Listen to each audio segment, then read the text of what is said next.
What if Mace Windu saved Anakin on Mustafar? Let's explore the depths of this scenario in the video. Mace Windu stands on the edge of hell itself. Before him, Anakin Skywalker burns alive on Mustafar's black shores.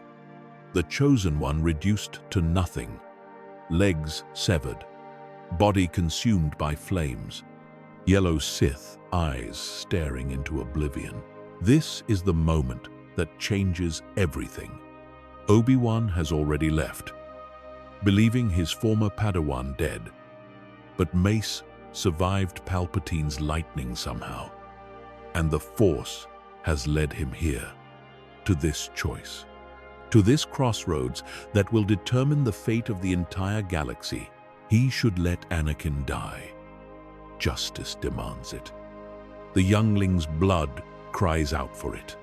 Every murdered Jedi deserves this revenge. But something stops him. Master Windu? Anakin's voice is barely a whisper, his vocal cords shredded by heat and smoke. You're supposed to be dead. So are you, Mace replies, kneeling beside the broken Sith Lord. But it seems the Force has other plans. What happens next defies everything the Jedi ever taught about justice and redemption. Mace reaches out with the Force, smothering the flames that are devouring Anakin's body. He lifts the fallen Sith Lord from the lava's edge, saving the man who destroyed everything they built. Why? Anakin gasps, confusion replacing the rage in his eyes. After everything I've done, the younglings, your friends, why save me? The question hangs in the sulphurous air like a death sentence. Mace stares at the man who slaughtered children, who betrayed every trust, who chose power over love. Every instinct screams to let justice take its course. But then the Force whispers something that changes everything. Redemption. Because I've spent my life believing some people are beyond saving, Mace says, his voice steady despite the weight of what he's choosing. Maybe I was wrong. This single decision, mercy over justice, hope over hatred, creates a ripple that will transform the galaxy. But first, it has to transform two broken men who've seen the worst of what the Force can do. The journey back to civilization becomes a race against death itself. Mace's ship isn't equipped for major surgery, but he uses every technique he knows to keep Anakin alive. Force healing, emergency medicine, sheer stubborn will. And as Anakin drifts between consciousness and death, their conversations begin to reveal something neither expected. The possibility of forgiveness. I remember everything, Anakin whispers during one lucid moment. Every face, every scream. The younglings trusted me, and I. His voice breaks. I know, Mace says simply. But guilt serves no one now. If you want to honor their memory, then you need to survive. You need to heal. And then you need to spend whatever life you have left, making sure this never happens again. They reach Polis Massa as Padme gives birth to twins she doesn't know she's carrying. Luke and Leia enter a world where their father is alive, but forever changed. Where love has a chance to triumph over fear. Where redemption becomes more than just a dream, but Anakin's physical recovery is nothing compared to the emotional journey ahead. Mace doesn't coddle him or offer false comfort. Instead, he forces Anakin to confront every choice he made, every life he took, every moment he chose darkness over light. Tell me about the younglings, Mace says during one brutal session. Anakin's face goes pale, but he doesn't try to evade. They called me Master Skywalker. They looked up to me. They trusted me to protect them. And instead, he breaks off, overwhelmed. Instead, you murdered them, Mace finishes quietly. You looked into the faces of children who saw you as a hero, and you chose to end their lives. Yes, the word is barely audible, but it carries the weight of absolute truth. These sessions continue for weeks, with Mace methodically walking Anakin through every atrocity, every choice that led him deeper into darkness. It's brutal work, like cleaning infected wounds before they can heal. But healing does come. Slowly, painfully, with setbacks and breakthroughs in equal measure. The real test comes when Padme first sees her husband, suspended in a Bacta tank with machines keeping him alive. This isn't the passionate hero she fell in love with. This is something broken and rebuilt. A living reminder of how love can be twisted into possession. Is he going to live? She asks Mace. Physically, yes. Emotionally, that depends on choices yet to be made. Luke and Leia are born into this strange new reality where their father exists, but everything about their family is uncertain. Anakin holds his children for the first time with mechanical hands that shake with emotion and terror. They're perfect, he whispers. And I don't deserve them. No, you don't, Padme says with devastating honesty. But they're not about what you deserve. They're about love and hope and the chance to be better than we were. Months pass. Anakin learns to walk again on prosthetic legs, learns to fight again with a mechanical arm. Most importantly, learns to live again with the weight of his crimes. The new Anakin is nothing like the old one. Gone is the arrogant confidence, replaced by quiet humility. Gone is the explosive anger, replaced by careful control.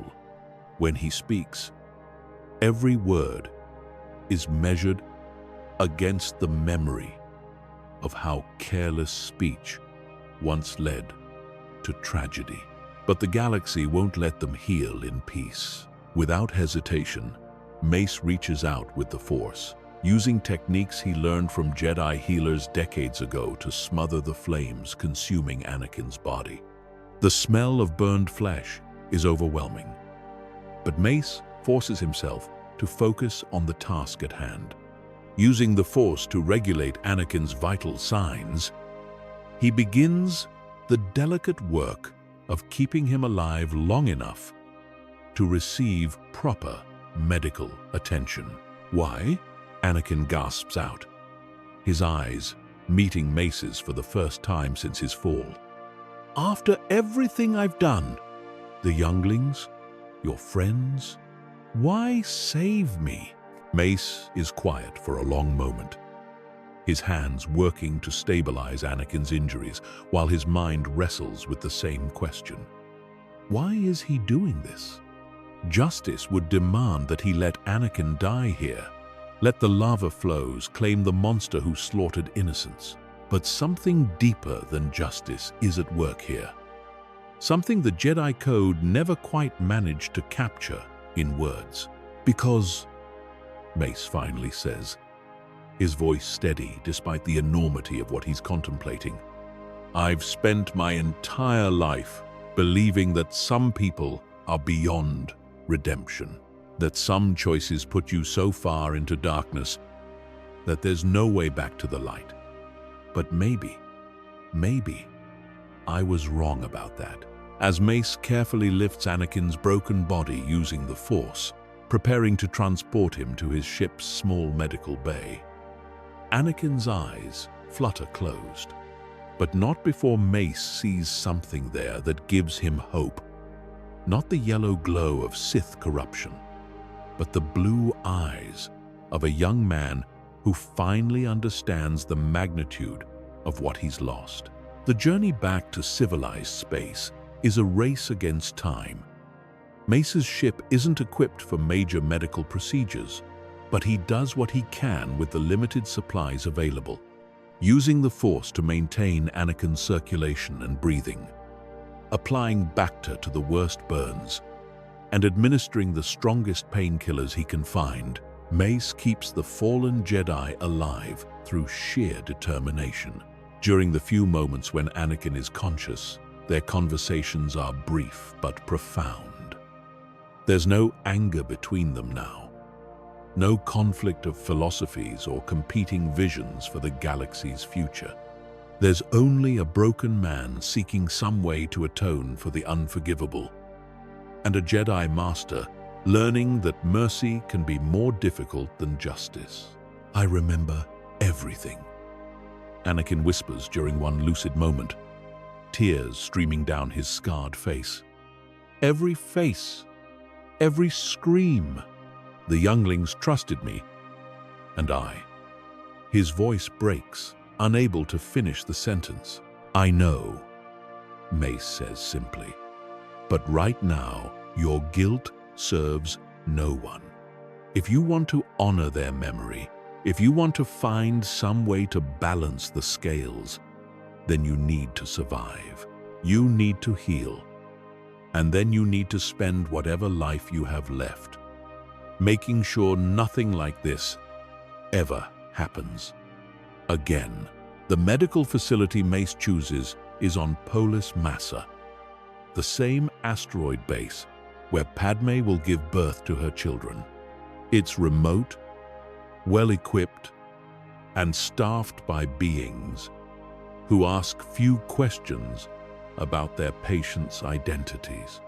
More importantly, it's where Bail Organa and Obi-Wan have taken Padme, giving Mace the opportunity to bring together the people who matter most in Anakin's life. When Padme first sees Anakin, unconscious and suspended in a Bacta tank, with breathing apparatus covering his burned face, she nearly collapses. This is not the strong, confident man she fell in love with. Not the hero who swept her off her feet with his passion and intensity. This is something broken and rebuilt. A living reminder of how love can be twisted into possession, how fear can corrupt even the purest intentions. "Is he going to live?" she asks Mace, her hands pressed against her swollen belly where her children rest. "Physically, yes," Mace replies honestly. "The damage is extensive, but with prosthetics and continued Bacta treatment, he'll recover most of his mobility." Emotionally, he pauses, studying Padme's face carefully. "That will depend on many things.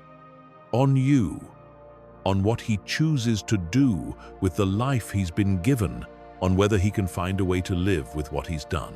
Padme is quiet for a long time, watching the slow rise and fall of Anakin's chest in the healing tank. When she finally speaks, her voice is steady, but heavy with sorrow. "I loved him. I still love him, I think. But the man I loved would never have done what he did. So who is this person? Who is he now that everything I thought I knew about him has proven false? I don't know," Mace admits. "But I think we're about to find out." Luke and Leia are born 3 days later, while their father floats unconscious in Bacta, unaware that he's become a parent. The irony isn't lost on any of them. Anakin fell to the dark side, partly from fear of losing Padme in childbirth. And yet here she is, alive and strong, bringing their children into the world while he recovers from the consequences of his choices. When the medical droids finally wake Anakin from his healing coma, he's a changed man in more ways than one. His legs have been replaced with sophisticated prosthetics that respond to his thoughts and movements almost naturally. His left arm, damaged beyond repair, has been replaced with a mechanical limb that's far more advanced than his previous prosthetic. Most of the burns on his face and torso have healed, leaving only faint scars as reminders of his time in the lava.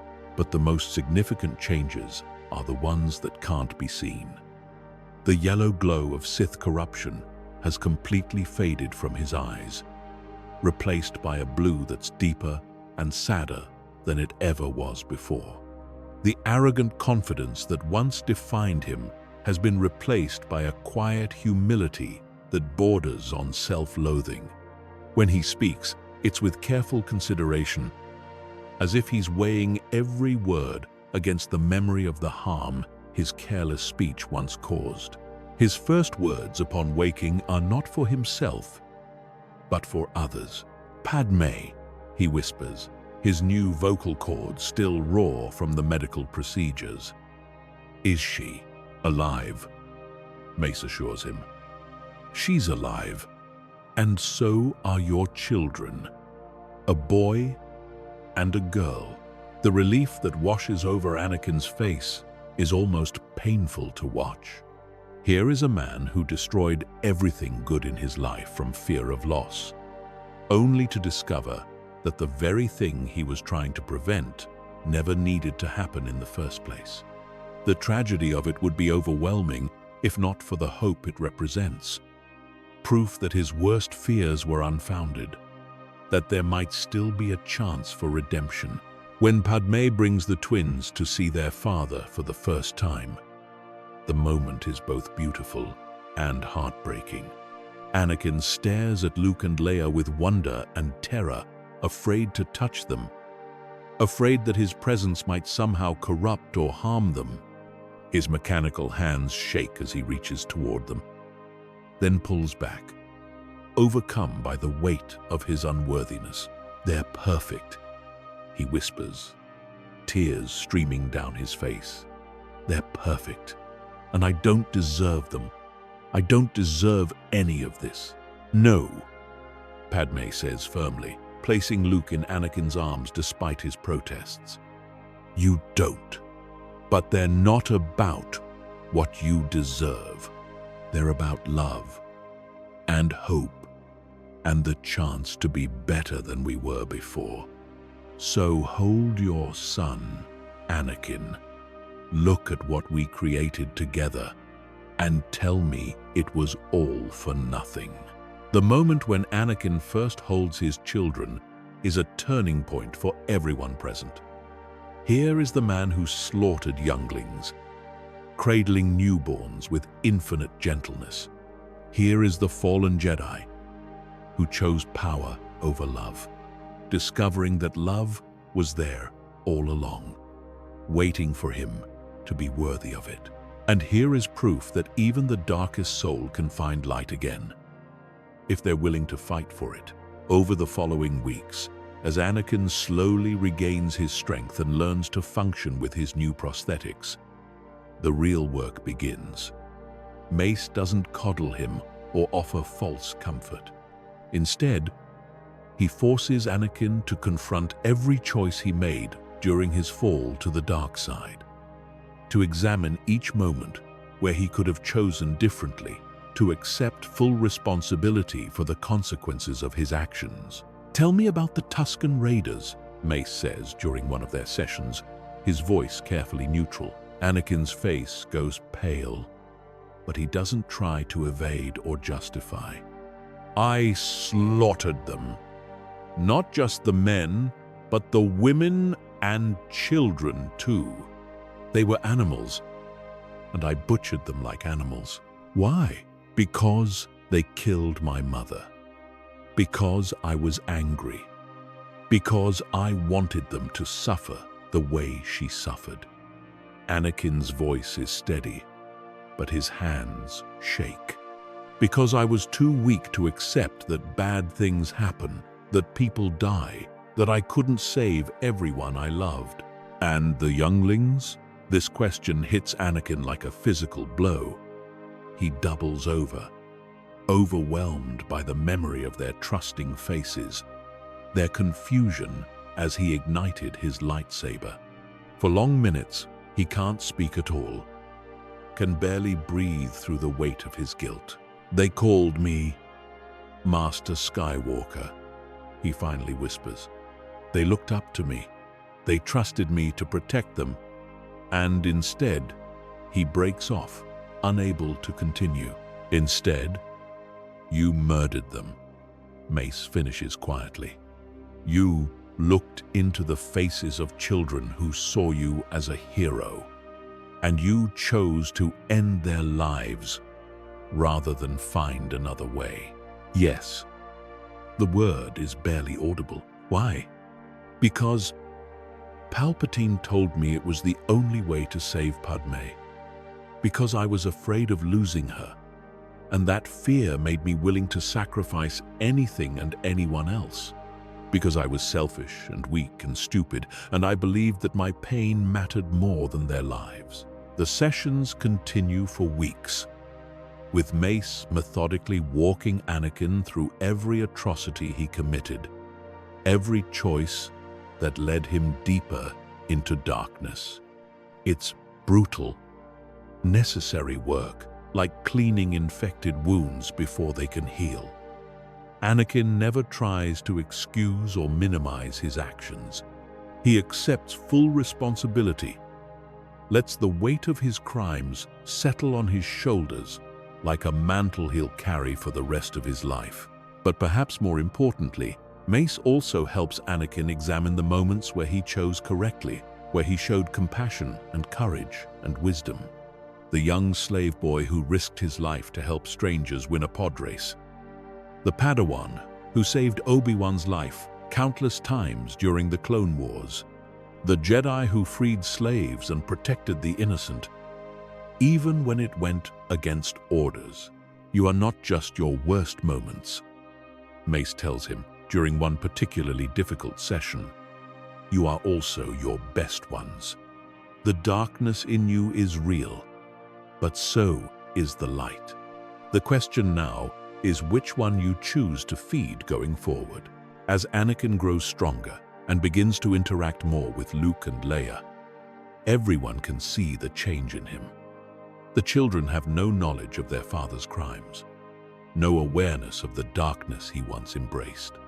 To them, he's simply the man who reads them stories, who makes funny faces to make them laugh, who holds them when they cry.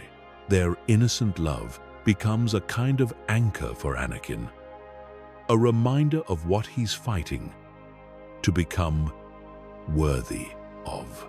Padme watches these interactions with a mixture of hope and wariness. She can see that the man she fell in love with is still there, buried beneath layers of guilt and hard-won wisdom. But she also knows that loving him again will require her to accept the full truth of what he did, to forgive the unforgivable, not because he deserves it, but because holding on to hatred will poison her own heart. Their conversations are honest in a way they never were before. No more secrets, no more hidden fears or unspoken doubts. Anakin tells her about his visions of her death, about how Palpatine manipulated those fears to turn him against everything he once believed in. Padme shares her own struggles with loving someone who's capable of such terrible things, her fear of what their children might inherit from him, her hope that love might be stronger than darkness after all. "I can't promise I'll ever fully forgive you," she tells him one evening as they watch Luke and Leia sleep. "What you did to those children, I may never be able to put that aside completely, but I can promise to try. I can promise to see who you're becoming, not just who you were. That's more than I deserve," Anakin replies quietly. "More than I ever dared hope for." "It's not about what you deserve," Padme says, echoing her earlier words. "It's about what our children deserve. They deserve parents who love each other, who choose to build something beautiful together instead of tearing each other apart. They deserve better than the galaxy we've given them." Meanwhile, Mace finds his own understanding of the Force evolving. His rigid certainties about light and dark, about redemption and justice, begin to soften into something more nuanced. He realizes that his own inability to see past Anakin's potential for darkness contributed to the young man's fall. Perhaps if he had offered guidance instead of suspicion, mentorship instead of mistrust, things might have unfolded differently. "I failed you," he tells Anakin during one of their training sessions.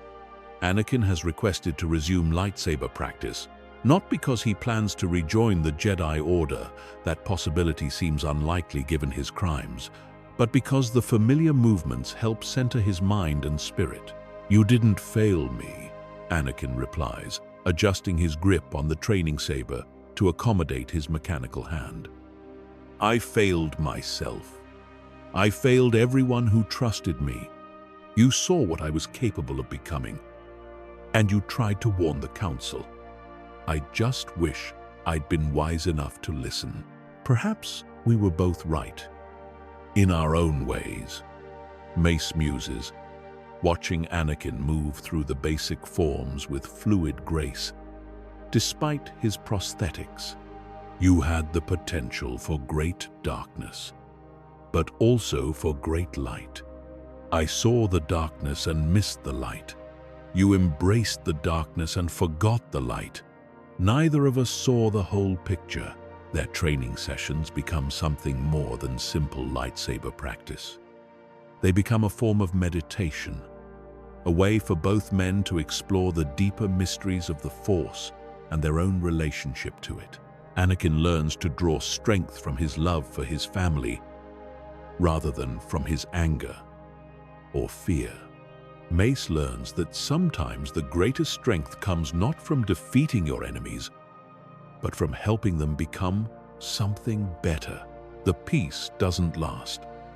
6 months after Luke and Leia's birth, Imperial forces begin closing in on their hiding place. Palpatine has not been idle during Anakin's recovery. The Emperor's rage at losing his most promising apprentice has consumed him, driving him to new depths of cruelty and paranoia. Without Vader to serve as his enforcer, Palpatine has been forced to search for a replacement among the surviving dark side users scattered across the galaxy. His choice eventually falls on Jarek, a former Jedi Knight who served with distinction during the Clone Wars before falling to the dark side during the chaos of Order 66. Unlike Anakin, whose fall was driven by love twisted into obsession, Jarek's corruption came from pure ambition. He had always resented the Jedi Council's reluctance to promote him, always believed he deserved more power and recognition than his peers. When the Purge began, Jarek saw an opportunity. Instead of dying with his fellow Jedi, he turned his lightsaber on his own Padawan and presented her severed head to the clone troopers as proof of his loyalty to the New Order. The act earned him a place in Palpatine's inner circle, but it also marked him as someone willing to sacrifice anything and anyone for personal advancement. Jarek lacks Vader's raw power in the Force, but he compensates with cunning, ruthlessness, and an intimate knowledge of Jedi tactics and techniques. Where Anakin fought with passion, Jarek fights with cold calculation. Where Vader inspired fear through his presence alone, Jarek prefers to work from the shadows, using manipulation and psychological warfare to achieve his goals. The hunt for surviving Jedi has become Jarek's primary obsession. He's already tracked down and killed dozens of former Jedi Knights and Masters, always taking trophies from their bodies to present to his master. Their lightsabers hang from his belt like scalps, a grisly reminder of his efficiency as an assassin. But Jarek's greatest prize remains elusive. Rumors persist of a fallen Sith Lord who somehow survived his encounter with Obi-Wan Kenobi on Mustafar. Intelligence reports are fragmentary and contradictory. Some claim Vader died in the lava flows. Others insist he was rescued by unknown parties. The uncertainty gnaws at Jarek, who knows that failing to find and eliminate such a powerful Force user could threaten his position as Palpatine's apprentice. When Imperial spies finally piece together enough evidence to track their quarry to Polis Massa, Jarek's excitement is palpable. Here, at last, is the chance to prove himself worthy of the title Darth Vader once held. He assembles a massive fleet for the assault, 3 Star Destroyers, a dozen smaller vessels, and nearly 10,000 troops. It's overkill for a simple arrest. But Jarek has no intention of taking chances. The Imperial fleet drops out of hyperspace around Polis Massa, like a swarm of mechanical predators, their weapons already charging for bombardment. The asteroid base's minimal defenses are no match for such overwhelming firepower. And within minutes, the facility is surrounded and defenseless. Jarek's voice echoes through the base's communication systems, cold and precise, despite the obvious satisfaction he feels at finally cornering his prey. Attention, inhabitants of this facility. You are harboring a wanted criminal, the former Sith Lord, known as Darth Vader, whose real name is Anakin Skywalker. You have 1 hour to surrender this individual to Imperial custody. Failure to comply will result in the complete destruction of this facility and everyone aboard it. In the medical bay where Anakin has spent months recovering, the announcement hits like a physical blow. Everyone present, Mace, Padme, Bail Organa, the medical staff, turns to look at him with a mixture of fear and resignation. They've all known this moment would come eventually, but the reality of it is still shocking. Anakin's first instinct is to surrender immediately, to walk out of the facility with his hands raised and spare everyone else the consequences of harboring him. But Mace places a firm hand on his shoulder before he can speak. "Don't," the Jedi Master says quietly. "Don't you dare think about giving up now. Not after everything we've been through, everything you've learned about yourself." But they're innocent. Anakin protests, gesturing toward the medical staff who are frantically trying to evacuate their patients. "These people have nothing to do with my crimes. Why should they suffer because of what I did?" "Because," Padme interjects, stepping forward with Luke in her arms while Leia sleeps in a nearby crib. "That's exactly what Palpatine wants you to think. He's counting on your guilt, your need to punish yourself, to make you surrender without a fight. But what about our children, Anakin? What about their future? If you give up now, if you let Jarek take you, what kind of galaxy will Luke and Leia grow up in?" The question hits Anakin harder than any lightsaber blow. He looks at his children, barely 6 months old, completely dependent on their parents for protection, and realizes that this isn't just about his own fate anymore. His choices will determine what kind of world his son and daughter inherit. "Besides," Mace adds with a grim smile, "I don't think Jarek is planning to honor any agreement he makes. This isn't about capturing you alive, Anakin. This is about eliminating a threat to his position as Palpatine's apprentice. Even if you surrender, he'll probably kill everyone here just to make sure there are no witnesses." The facility's intercom crackles to life again. But this time, it's not Jarek speaking. It's one of the medical staff, a Polis Massan, whose usually calm demeanor has cracked under the strain. "Please, we're just healers here. We treat the sick and injured regardless of their politics or past actions. Many of our patients are too ill to be moved. Surely the Empire can show mercy to those who dedicate their lives to preserving life? Jarek's laughter in response is cold and mocking. Mercy is weakness, alien.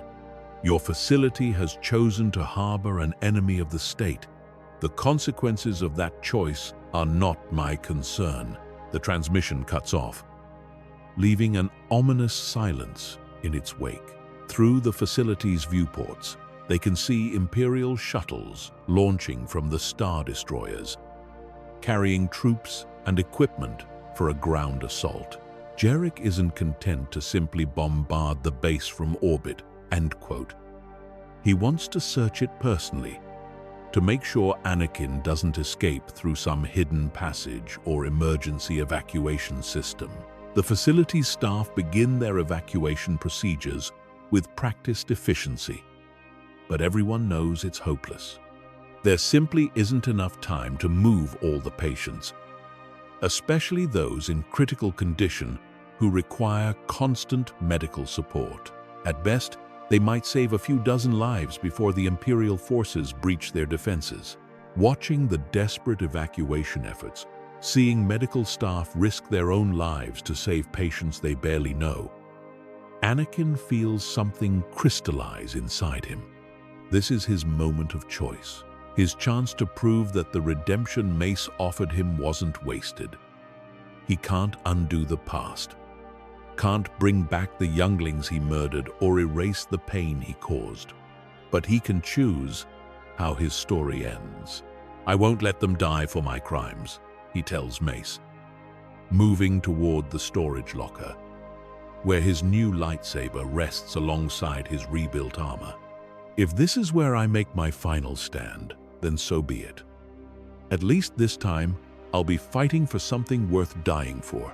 "We make our stand," Mace corrects him, igniting his own lightsaber, a green blade constructed from crystals found in the asteroid base's geological surveys. Together, the plan they devise is simple but desperate. The facility has one main entrance large enough to admit shuttles and heavy equipment, and that's where Jarek will focus his assault. If Mace and Anakin can hold that choke point, they can force the Imperial forces to come at them in smaller groups, evening the odds slightly. Padme wants to help fight, but Anakin gently but firmly refuses. "Your job is more important than mine," he tells her, holding Luke while she cradles Leia. "Our children need at least one parent to survive this. If something happens to me, they'll need you to tell them who their father really was. Not the monster who fell to the dark side, but the man who found his way back to the light." The farewell between them is heartbreaking in its brevity. There's no time for long speeches or dramatic declarations, only a simple kiss and the whispered promise that they'll find each other again, whether in this life or the next. As Imperial forces begin their assault on the facility's outer defenses, Mace and Anakin take their positions at the main entrance. The blast doors are reinforced durasteel, capable of withstanding significant punishment, but they won't hold forever against military-grade explosives. "Any regrets?" Mace asks as they wait for the inevitable breach, their lightsabers humming softly in the asteroid's artificial atmosphere. "Only one," Anakin replies. "I wish I'd been smart enough to listen to you years ago. Maybe if I had, none of this would have been necessary." "Maybe," Mace acknowledges. "But then you never would have learned what you've learned. Never would have grown into the man you are now. Sometimes wisdom can only come through suffering." The blast doors explode inward in a shower of molten metal and debris. Through the smoke and flame, Imperial stormtroopers pour into the facility like a white tide, their blasters already firing. But they're not prepared for what they encounter. Anakin moves through their ranks like a force of nature, his lightsaber weaving patterns of light and death. But this isn't the mindless slaughter he once engaged in as a Sith Lord. Every strike is precise, calculated to disable rather than kill when possible. When stormtroopers fall to his blade, it's because they've given him no choice, not because he takes pleasure in their deaths. Mace fights beside him with the controlled fury that made him one of the most feared Jedi Masters of his generation. His Varpad technique allows him to channel the dark side energy permeating the battle, using it as fuel for his protective instincts rather than letting it corrupt him. Together, they create an almost impenetrable barrier. Their combined skills more than the sum of their individual abilities. Stormtroopers who try to rush them find themselves facing two masters at the peak of their powers. Warriors who've learned to complement each other's fighting styles through months of training together. But even working in perfect harmony, they're vastly outnumbered. For every trooper they defeat, two more take his place. The bodies begin to pile up in the entrance corridor, creating obstacles that slow the Imperial advance, but don't stop it entirely. The real test comes when Jarek's elite guard enters the fray.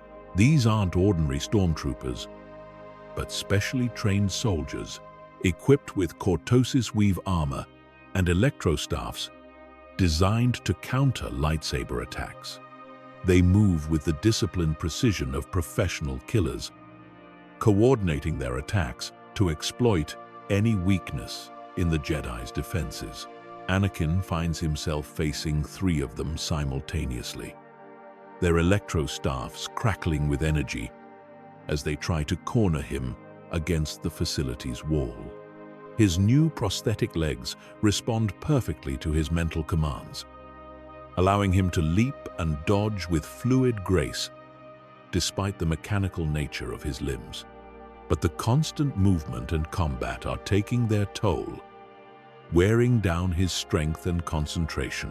One of the guards manages to land a glancing blow with his electrostaff, sending jolts of electricity through Anakin's mechanical arm. The prosthetic convulses and sparks, nearly causing him to drop his lightsaber. In that moment of vulnerability, another guard lunges forward with his weapon aimed at Anakin's heart. The killing blow never lands. Mace intercepts the attack with a move so fast it's almost impossible to follow, his lightsaber removing the guard's head in a single clean stroke. But the effort leaves him exposed to the other guards, who press their advantage with ruthless efficiency.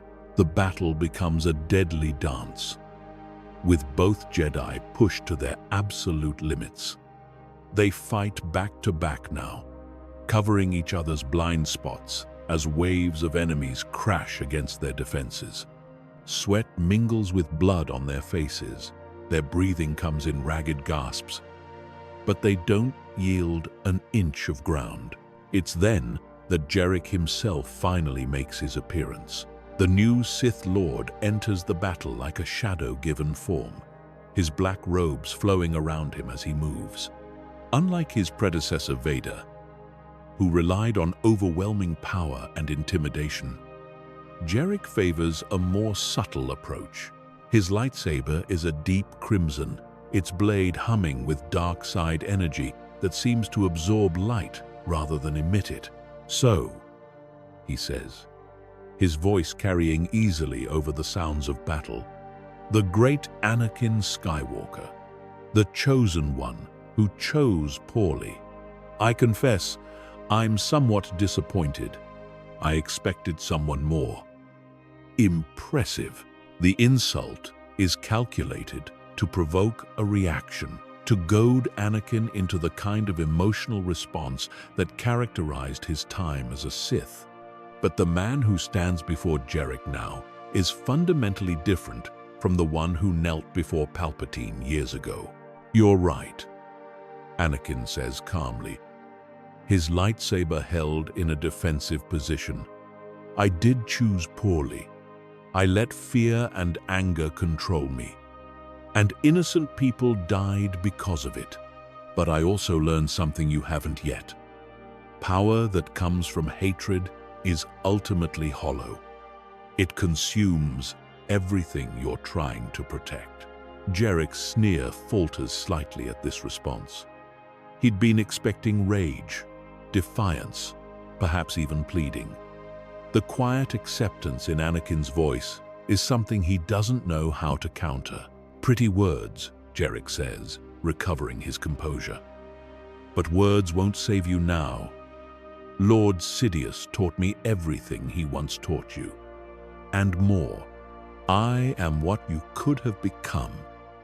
If you'd been strong enough to embrace your destiny." The duel that follows is unlike anything either combatant has experienced before. Jarek fights with the cold precision of a master strategist, every move calculated for maximum efficiency. His style is a hybrid of multiple forms, borrowing techniques from different traditions to create something uniquely his own. Anakin responds with the hard-won wisdom of someone who's seen where unchecked aggression leads. His movements are fluid but controlled, powerful but not wasteful. Where once he might have tried to overwhelm his opponent with raw strength, now he fights with patience and precision. The contrast in their approaches becomes clear as the duel progresses. Jarek's attacks are technically perfect, but emotionally cold. Driven by ambition rather than passion, Anakin's responses carry the weight of experience. Each parry and counterattack informed by years of struggle and self-reflection. When Mace attempts to join the fight, Jarek proves just how dangerous he truly is. Without breaking his rhythm against Anakin, he reaches out with the Force and hurls a massive piece of debris at the Jedi Master. Mace deflects it, but the effort leaves him momentarily unbalanced, and Jarek capitalizes instantly. A burst of Force lightning catches Mace in the chest, sending him crashing into the facility's wall with bone-jarring force. The older Jedi struggles to rise, but it's clear that he's badly injured. Blood runs from a gash on his forehead, and his left arm hangs at an awkward angle. "Master Windu!" Anakin shouts, his composure cracking for the first time since the battle began. For a moment, the old anger flares inside him, the rage that once made him so powerful as a Sith. It would be so easy to give in to it, to let hatred fuel his strength the way it once did. But then he remembers the lessons Mace taught him during his recovery. The hard-won understanding that anger is a tool, not a master. Instead of letting rage consume him, Anakin channels it into focused determination. He won't let anyone else suffer for his past mistakes. The renewed intensity of Anakin's attacks forces Jarek back several steps. The younger Sith's confidence begins to waver as he realizes he's facing an opponent who's learned to use both light and dark side techniques without being consumed by either. "Impossible," Jarek snarls, his perfect composure finally cracking. "You're not a Jedi anymore, but you're not a Sith either. What are you?" "I'm something new," Anakin replies, his lightsaber moving in patterns that blur the line between offense and defense. "I'm someone who's learned that the Force doesn't care about our labels or our rules. It cares about balance, about protecting those who can't protect themselves." The philosophical debate might have continued, but Jarek has realized he's not going to win this fight through lightsaber combat alone. Like many Sith before him, he resorts to more underhanded tactics when faced with potential defeat. Reaching out with the Force, Jarek begins to systematically collapse sections of the facility's structure. His target isn't Anakin or Mace, but the evacuation pods where civilian refugees are taking shelter. The message is clear: surrender or watch innocents die. For Anakin, the choice is automatic. The memory of the younglings he failed to protect drives him to throw himself between the falling debris and the evacuation pods, using every ounce of his strength to hold up tons of twisted metal while the civilians escape to safety. It's an impossible task, even for someone with Anakin's power. The weight is crushing, the structural damage too extensive to fully contain. But as he strains against the inexorable force of gravity, something remarkable happens. The facility staff, instead of fleeing to safety, begin helping him bear the load. Mace, despite his injuries, adds his strength to Anakin's. A handful of medical droids reprogram themselves to provide structural support. Even some of the Imperial soldiers, faced with the sight of someone so obviously trying to save innocent lives, hesitate to continue their attack. The moment stretches into eternity, with Anakin pouring everything he has into keeping the ceiling from collapsing. His prosthetic legs buckle under the strain, sparks flying from overloaded servos. His flesh and blood arm trembles with exhaustion, muscles pushed far beyond their normal limits. But he doesn't let go, doesn't give up, doesn't allow himself to fail these people the way he failed the younglings. It's in that moment of absolute selflessness that Jarek makes his fatal mistake. Seeing Anakin vulnerable and unable to defend himself, the young Sith Lord decides to end the fight with a single dramatic blow. He raises his lightsaber high above his head, preparing to strike down his helpless opponent in full view of everyone present. But Jarek has forgotten about Mace Windu, who, despite his injuries, hasn't forgotten how to be a Jedi Master. Moving with the last of his strength, Mace intercepts Jarek's attack with a counter-assault that would have impressed even Master Yoda. His lightsaber work is flawless, each movement flowing seamlessly into the next, as he drives the younger man back through sheer technical superiority. The final exchange lasts only seconds, but it's devastating in its efficiency. Jarek, overconfident and careless after months of easy victories against scattered Jedi survivors, leaves himself open for a fraction of a second. That's all Mace needs to end the fight. His green blade taking the Sith Lord's head cleanly from his shoulders. With their leader dead and the sight of Anakin's sacrifice fresh in their minds, the remaining Imperial forces lose their stomach for the fight. Some retreat to their shuttles, others simply lay down their weapons. The immediate threat is over, but the cost has been enormous.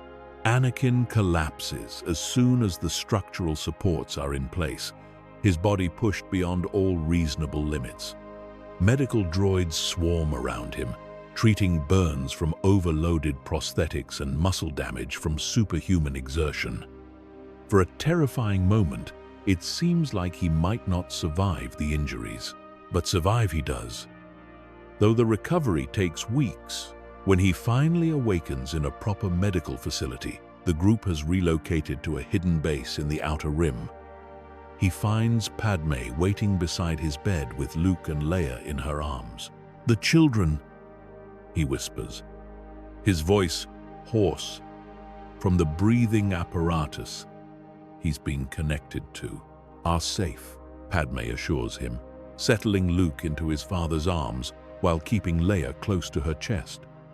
"Everyone made it out alive, Anakin. The civilians, the medical staff, even most of the Imperial soldiers.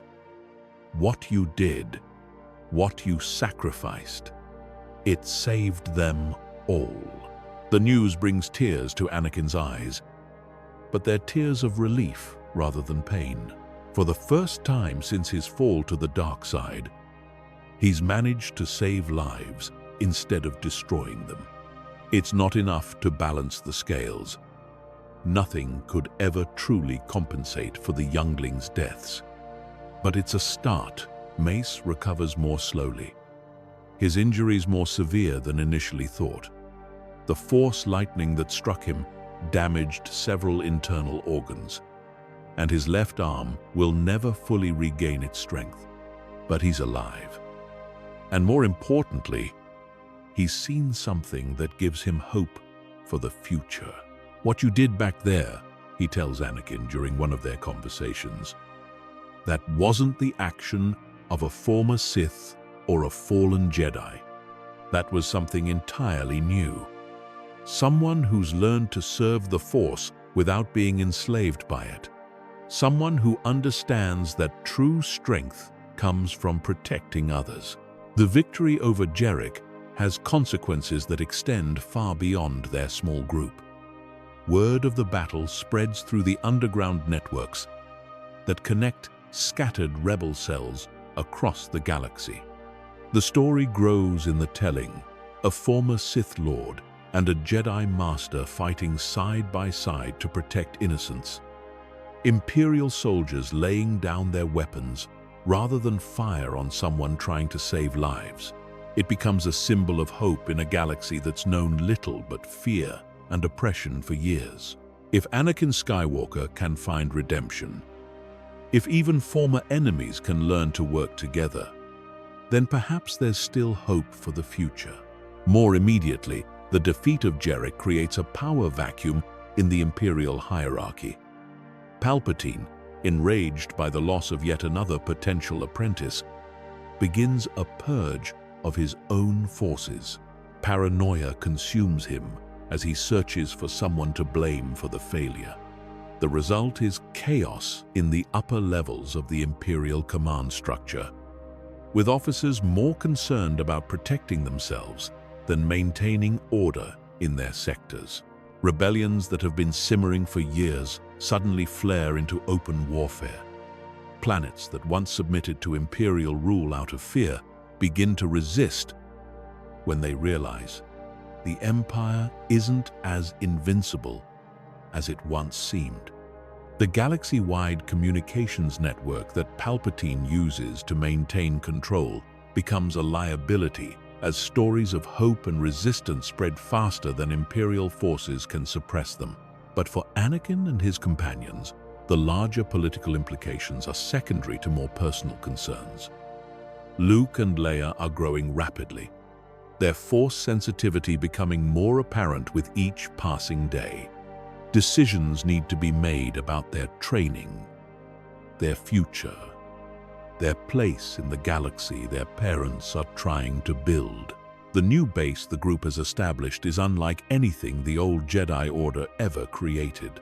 Instead of a grand temple isolated from ordinary life, it's a living community where Force-sensitive children grow up alongside their families. Parents aren't forced to give up their children at a young age, and students aren't required to sever all emotional attachments in pursuit of some abstract ideal of detachment. Anakin throws himself into teaching with the same intensity he once brought to pod racing and lightsaber combat. But his approach to instruction is radically different from anything practiced by the old order. He doesn't preach about the dangers of attachment or the necessity of emotional control. Instead, he shares his own story, the mistakes he made, the prices he paid, the lessons he learned. His students range in age, from young children to adults who discovered their Force sensitivity later in life. Some are former Imperial soldiers who became disillusioned with the Empire's brutality. Others are refugees from worlds destroyed by Imperial occupation. A few are even former Inquisitors who found the courage to reject their dark side training and seek a better path. To all of them, Anakin teaches the same fundamental lesson. The Force doesn't care about your past, only about the choices you make going forward. Redemption is always possible for those willing to fight for it, but it requires honest self-examination, acceptance of responsibility, and a commitment to serving something greater than yourself. One of his most promising students is a young woman named Kira, a former Imperial pilot who defected after being ordered to bomb a civilian hospital. Her guilt over the missions she flew for the Empire mirrors Anakin's own struggles with his past, making her particularly receptive to his teaching methods. "I killed people," she confesses during one of their training sessions, her voice barely above a whisper. "I dropped bombs on cities, strafed refugee convoys. How can I ever make up for that?" "You can't," Anakin tells her, honestly, his lightsaber moving through the basic forms with mechanical precision. "That's the hardest truth you'll ever learn. Some actions can't be undone. Some debts can't be fully repaid, but that doesn't mean you stop trying. Every life you save going forward, every person you protect, every act of kindness you perform, it all matters. But how do you live with it?" Kira asks, her own practice saber wavering as emotion disrupts her concentration. "How do you get up every morning knowing what you've done?" Anakin is quiet for a long moment, considering his answer carefully. "By remembering that the dead don't stay dead if you honor their memory through your actions. The younglings I killed, the people you bombed, they live on in every choice we make to protect others. We carry their light forward into the darkness." It's a philosophy born of hard experience, and it resonates with many of his students. Under Anakin's guidance, former enemies learn to work together, united by their shared commitment to building something better than what came before. Mace, meanwhile, focuses on the larger task of rebuilding the Jedi Order itself. But like Anakin's teaching methods, his approach represents a radical departure from traditional practices. The new order is decentralized, with multiple training centers spread across the galaxy, rather than a single grand temple. Decision-making is collaborative rather than hierarchical, with experienced knights having as much say in policy as masters. Perhaps most importantly, the new order acknowledges that the Force has both light and dark aspects, and that understanding both is essential for maintaining true balance. Students are taught to recognize the dark side's influence without fearing it, to understand how emotions like anger and fear can be channeled constructively rather than suppressed entirely. The old order failed because it became rigid. Mace explains to a gathering of new Jedi instructors, his voice carrying the weight of hard-won wisdom. "We convinced ourselves that we had all the answers, that our way was the only way. We forgot that the Force is alive, constantly changing, always growing. If we're going to succeed where our predecessors failed, we need to remain humble, adaptable, open to new possibilities." Luke and Leia grow up in this environment of innovation and hope. Unlike their father, they're never forced to choose between love and duty, between family and calling. They see daily examples of how the two can complement rather than conflict with each other. Luke gravitates toward the mechanical arts, spending hours in the workshops, learning to build and repair everything from starships to farming equipment. His Force sensitivity manifests in an intuitive understanding of how complex systems work, allowing him to diagnose problems that would stump traditionally trained engineers. Leia, meanwhile, shows an early aptitude for diplomacy and leadership. She can sense the emotional currents flowing through any group of people, understanding instinctively how to bring out the best in others. Her Force abilities enhance her natural charisma, making her a gifted mediator and negotiator even as a child. Both children are aware of their father's history from an early age, Anakin and Padme believe in honesty, in helping their children understand the full truth rather than protecting them with comfortable lies. The twins know that their father was once a Sith Lord, that he committed terrible crimes, and that he spent years working to atone for those actions. Rather than being traumatized by this knowledge, Luke and Leia seem to draw strength from it. They understand that people can change, that mistakes don't have to define you forever, that redemption is possible even from the darkest circumstances. It's a lesson that shapes their approach to life and their relationships with others. As the twins enter their teenage years, the galaxy around them continues to transform. The Empire's grip on power grows weaker with each passing year, undermined by internal corruption and external resistance. Palpatine, now in his 80s and showing signs of the physical toll exacted by decades of channeling dark side energy, becomes increasingly erratic and paranoid. The Emperor's attempts to find a new apprentice have all ended in failure. Every potential candidate either lacks the power to serve as an effective enforcer or proves too ambitious to be trusted. Some are killed by Palpatine himself when they show signs of plotting against him. Others die in battles with the growing Rebel Alliance. The Rebel Alliance itself has evolved from a collection of scattered resistance cells into a formidable military and political organization. Mon Mothma provides civilian leadership, while Admiral Akbar coordinates military operations. But perhaps more importantly, the Alliance has gained something it lacked during its early years: hope. Stories of the redeemed Sith Lord and his Jedi allies have spread throughout the galaxy, inspiring countless acts of resistance and defiance. Imperial officers find their orders questioned more frequently. Stormtroopers desert in increasing numbers. Entire systems declare independence, knowing that others will come to their aid if the Empire retaliates.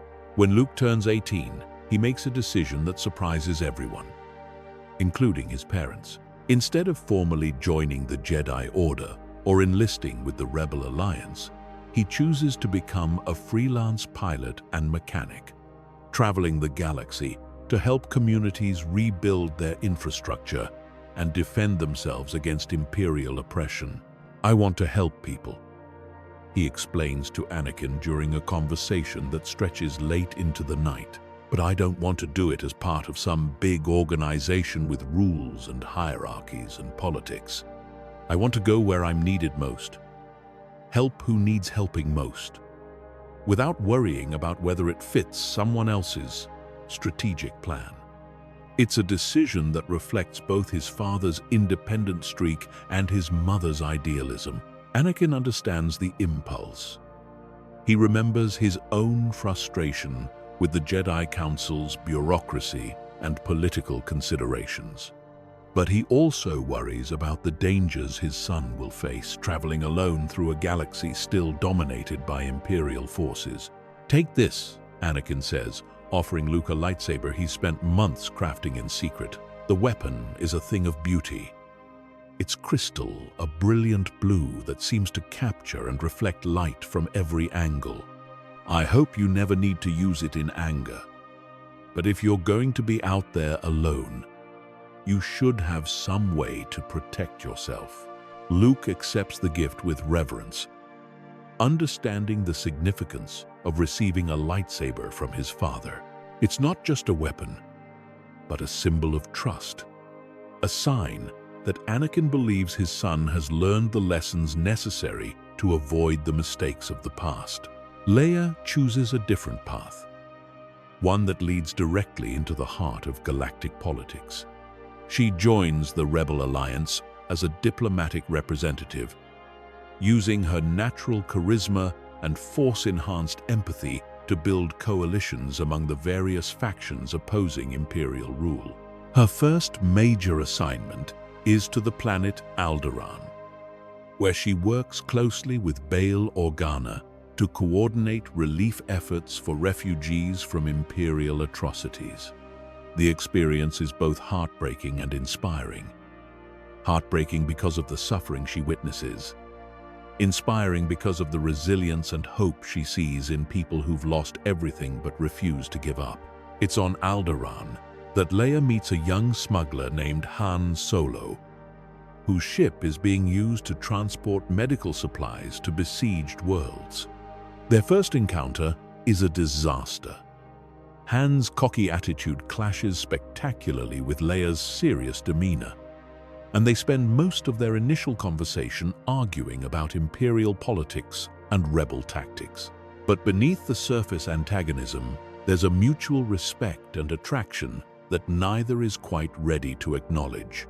Han sees in Leia someone who genuinely cares about making the galaxy a better place, while Leia recognizes in Han someone whose cynical exterior masks a fundamentally decent heart.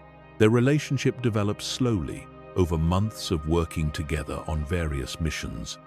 Unlike the whirlwind romance between Anakin and Padme, which was built on passion and idealism, Han and Leia's connection is forged through shared challenges and gradual understanding. When they finally acknowledge their feelings for each other, it's with the blessing of both sets of parents. Anakin and Padme have learned the importance of honest communication in relationships, and they make sure their daughter understands that love should enhance rather than compromise her other commitments. Meanwhile, the galaxy's political landscape continues to shift in favor of the rebellion. The Empire's control over the Outer Rim territories has become largely theoretical, with many systems openly defying Imperial authority. Trade routes that once enriched the Imperial treasury now fund rebel operations. Military academies that once produced loyal officers now graduate young people who question the Empire's methods and goals. Palpatine, recognizing that conventional military force is no longer sufficient to maintain his rule, makes a desperate decision. Construction begins on a massive space station designed to project Imperial power through fear rather than traditional occupation. The Death Star, as it becomes known, is intended to cow rebellious systems into submission through the threat of total annihilation. When rebel intelligence networks uncover the Death Star project, the response is swift and coordinated. The Alliance's leaders recognize that this weapon represents an existential threat not just to the rebellion, but to all life in the galaxy. If Palpatine is willing to destroy entire planets to maintain power, then no world is safe from his paranoia and rage. The mission to steal the Death Star plans becomes the Alliance's top priority, with resources pulled from across the galaxy to support the operation. Intelligence suggests that the plans are being held on the planet Scarif, a heavily fortified Imperial research facility that serves as a testing ground for advanced weapons technology. Luke volunteers for the mission, despite his parents' concerns. His skills as a pilot and his intimate knowledge of Imperial technology make him a valuable asset. But Anakin worries about sending his son into such obvious danger. "I have to do this," Luke insists during a family conference that includes both parents, Leia and Mace. This isn't just about stopping the Death Star. It's about proving that hope can triumph over fear, that a few people willing to sacrifice for the greater good can change the course of history. The parallels to Anakin's own youth aren't lost on anyone present. Here is another young Skywalker, filled with idealism and determination, preparing to risk everything for a cause greater than himself. But there are crucial differences too. Luke has the support of his family, the guidance of experienced mentors, and most importantly, the wisdom that comes from understanding both the light and dark sides of the Force. The Battle of Scarif becomes a turning point in the galactic civil war. Rebel forces, led by Admiral Raddus and supported by defecting Imperial officers, manage to breach the planet's defenses and transmit the Death Star plans to the Alliance fleet. The cost is enormous. Hundreds of Rebel fighters die in the assault, including many of Luke's friends and fellow pilots. But their sacrifice isn't in vain. The plans reveal a crucial weakness in the Death Star's design: a thermal exhaust port that leads directly to the station's main reactor. It's a flaw that seems almost impossibly small, a target that would require incredible precision and more than a little luck to hit. When the Death Star moves to destroy the Rebel base on Yavin 4, the Alliance launches what amounts to a suicide mission. Every available fighter is pressed into service for a desperate assault on the massive space station. The odds of success are astronomical, but the alternative, watching the Empire destroy world after world until all resistance is crushed, is unthinkable. Luke pilots his modified X-Wing fighter with skills that border on the supernatural, his Force sensitivity allowing him to anticipate enemy movements and navigate the Death Star's defenses with impossible precision. But it's not just his natural abilities that see him through the battle. It's also the training he received from his father. The lessons about using the Force as a guide rather than a crutch. The moment when Luke switches off his targeting computer and relies purely on the Force to guide his proton torpedoes is watched by millions across the galaxy through hijacked Imperial communication networks. The sight of the Death Star's destruction, the proof that the Empire's ultimate weapon can be defeated, sends shockwaves through every system under Imperial control. On distant worlds, Imperial governors find their authority questioned as local populations begin to believe that freedom might actually be possible. In the Imperial Navy, officers begin to wonder whether they're serving the right cause. Even among the Stormtrooper Corps, traditionally the most loyal of Imperial forces, questions arise about the morality of serving a regime willing to destroy entire planets. The destruction of the Death Star marks the beginning of the end for Palpatine's empire. But the Emperor isn't finished yet. Enraged by this latest humiliation, he throws everything he has left into hunting down and destroying the rebel leadership. The fleet that limps away from Yavin 4 finds itself pursued across the galaxy by Imperial forces determined to crush the rebellion once and for all. It's during this period of constant retreat and desperate combat that Luke truly comes into his own as both a pilot and a Force user. His reputation spreads through both Rebel and Imperial ranks. The young pilot who destroyed the Death Star, the son of Anakin Skywalker, who's inherited his father's legendary skills without his tragic flaws. But Luke's greatest test comes not in the cockpit of a starfighter, but in a confrontation he never expected. While scouting a potential new base location in the Outer Rim, his X-Wing is forced down on a remote swamp world called Dagobah. Stranded while his astromech droid R2-D2 attempts repairs, Luke encounters someone he's heard about but never met: Master Yoda, the ancient Jedi who survived Order 66 and has spent years in exile. The meeting is both humbling and illuminating for Luke. Yoda tests the young man's patience, wisdom, and commitment to the Jedi path with a series of increasingly difficult challenges.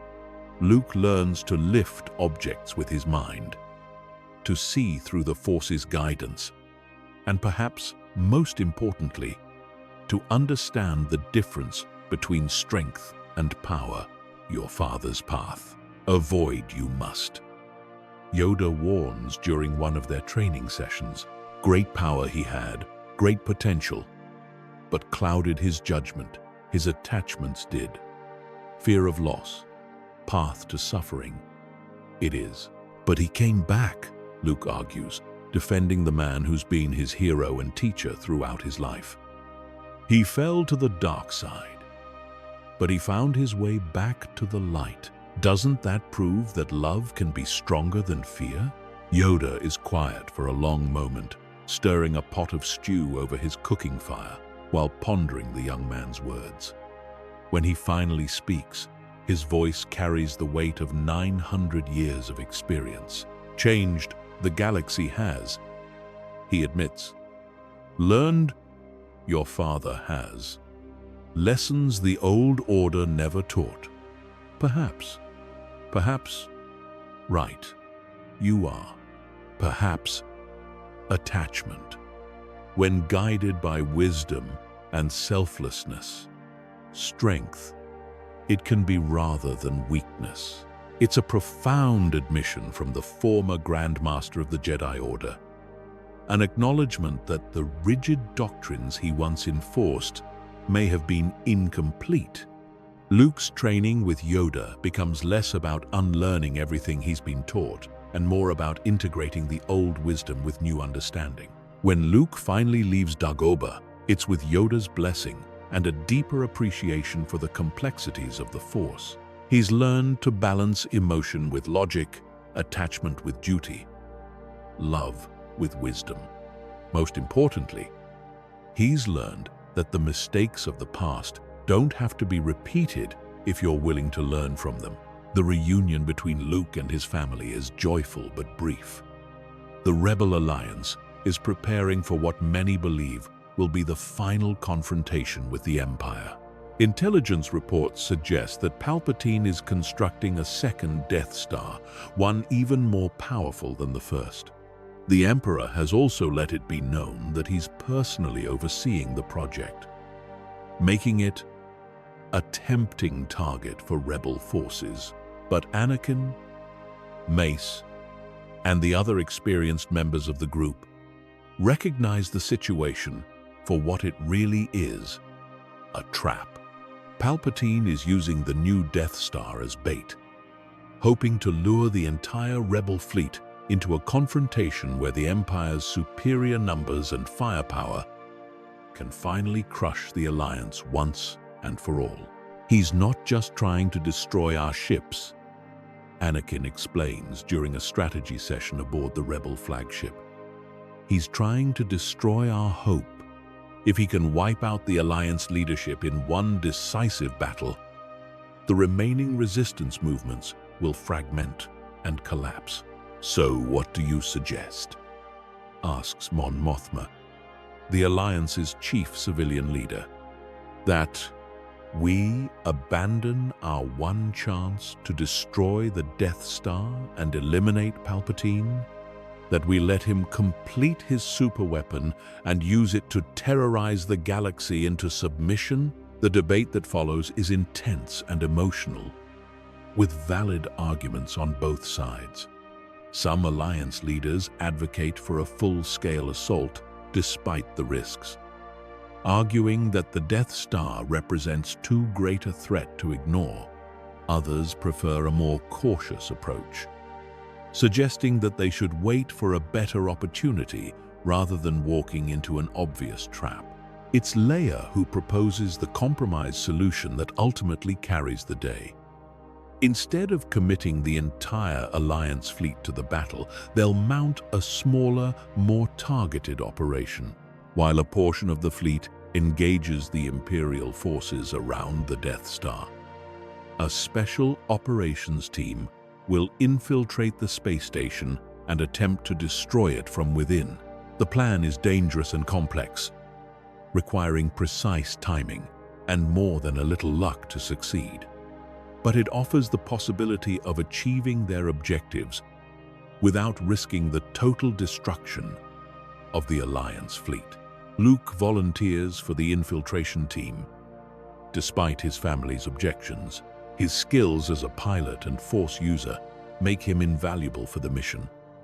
But Anakin struggles with the idea of sending his son into such obvious danger. "I won't try to stop you," Anakin tells his son during their final conversation before the mission. "You're not a child anymore, and you have the right to make your own choices. But promise me something. Don't let anger or hatred guide your actions. I've seen where that path leads, and I don't want you to experience that kind of darkness. I promise," Luke says, embracing his father with the knowledge that it might be the last time they see each other. "But Dad, if something happens to me, don't let it destroy you the way Mom's visions once destroyed you. The galaxy needs you to stay in the light." The Battle of Endor begins with the Alliance fleet dropping out of hyperspace to find themselves facing not just the Death Star, but the largest Imperial fleet ever assembled. Admiral Akbar's cry of "It's a trap" echoes across every rebel ship as they realize the magnitude of what they're facing. But the rebel forces don't panic or retreat. Instead, they adapt, using their superior maneuverability and coordination to avoid being overwhelmed by Imperial firepower. The battle becomes a deadly dance of capital ships and starfighters, with both sides taking heavy losses as they fight for control of the space around the Death Star.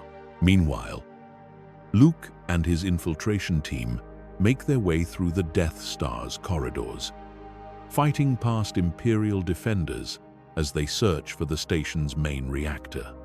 The facility is enormous, a mechanical moon whose surface could house entire cities, and finding their target requires both skill and luck. It's during this infiltration that Luke encounters someone he never expected to meet. A figure from his father's past who somehow survived the purges and chaos of the past 2 decades. The meeting forces Luke to confront questions about identity, legacy, and the sometimes blurry line between heroism and villainy. But the real test comes when the infiltration team finally reaches the Death Star's core. The reactor chamber is heavily defended, surrounded by elite Imperial guards and protected by automated defense systems. Destroying it will require someone to remain behind, to manually override the safety protocols, while the rest of the team escapes. Luke volunteers for this final sacrifice, but he's not the only one. Other members of the team, inspired by his example and driven by their own commitment to the cause, also offer to stay behind. In the end, it becomes a group effort, with multiple team members working together to ensure the mission's success, even at the cost of their own lives. The destruction of the second Death Star sends shockwaves through both fleets. The massive explosion illuminates the battle zone like a newborn star, visible to every ship and fighter engaged in the conflict. For the rebel forces, it's a moment of triumph and vindication. Proof that the Empire can be defeated, that freedom is possible. For the Imperial forces, it's a psychological blow from which they never recover. The sight of their ultimate weapon destroyed, their Emperor presumably killed in the explosion, breaks the morale of officers and enlisted personnel alike. Entire squadrons break formation and flee, unwilling to continue fighting for a cause that seems increasingly hopeless. But the most profound impact is felt across the galaxy, where billions of beings watch the battle unfold through hijacked communication networks. The destruction of the Death Star and the apparent death of Emperor Palpatine signal that the Empire's reign of terror is finally ending. On countless worlds, celebrations break out as people dare to hope for freedom for the first time in decades. In the aftermath of Endor, the galaxy enters a period of rapid and chaotic change. Imperial warlords carve out their own territories. Rebel cells become the nuclei of new democratic governments, and former enemies find themselves forced to work together to rebuild shattered worlds and societies. Anakin and Mace play crucial roles in this reconstruction effort, not as military leaders or political figures, but as symbols of redemption and reconciliation. They travel from world to world, helping to establish new Jedi training centers and teaching the lessons they've learned about balance, forgiveness, and the power of second chances. Luke, having survived the destruction of the Death Star through a combination of skill and luck, becomes one of the leading figures in the new galactic government. But unlike his father's generation, which was thrust into leadership roles during wartime, Luke has the opportunity to help build something from the ground up. The new republic that emerges from the ashes of the Empire is deliberately decentralized, with individual worlds retaining significant autonomy while participating in a loose confederation for mutual defense and trade. It's a system designed to prevent the kind of authoritarian takeover that brought Palpatine to power. And it reflects the hard-won wisdom of those who lived through the Republic's fall and the Empire's rise. Leia becomes the new Republic's first Chancellor, elected on a platform of democratic reform and galactic healing. Her inauguration speech, delivered on Coruscant before representatives from thousands of worlds, includes a passage that becomes one of the most quoted political statements in galactic history. We gather today not to celebrate victory over our enemies, but to honor the possibility of redemption for all beings. The darkness that consumed our galaxy for so many years was born not from evil, but from fear. Fear of loss, fear of change, fear of those who are different from ourselves. If we are to build a better future, we must choose hope over fear, love over hatred, understanding over judgment. The words are particularly meaningful to Anakin, who watches the ceremony from the audience with tears in his eyes. To see his daughter speaking such words, to witness the galaxy choosing a path of reconciliation rather than revenge, feels like the ultimate vindication of his own journey from darkness to light. As the years pass, the new order establishes itself more firmly. The Jedi Order grows and evolves, attracting students from across the galaxy who are drawn by its message of balance and service. Trade routes reopen, allowing prosperity to return to systems that suffered under imperial occupation. Art, science, and culture flourish as beings no longer need to fear expressing ideas that might be deemed subversive. But perhaps the most significant change is in the relationship between Force users and ordinary citizens. The old Jedi Order was distant and mysterious, its members living apart from the rest of society in their grand temples. The new order is integrated into everyday life, with Jedi serving as teachers, healers, counselors, and protectors within their local communities. This integration helps prevent the kind of resentment and mistrust that allowed Palpatine to turn public opinion against the Jedi during the Clone Wars. When Jedi are neighbors and friends, rather than distant figures of authority, it becomes much harder for demagogues to portray them as threats to be eliminated. Anakin spends his later years doing what he loves most: teaching. His students range from young children taking their first steps on the Jedi path to adults seeking to understand their late-blooming Force sensitivity. To all of them, he emphasizes the same core principles: responsibility for one's choices, respect for all life, and the understanding that power must always be used in service of others.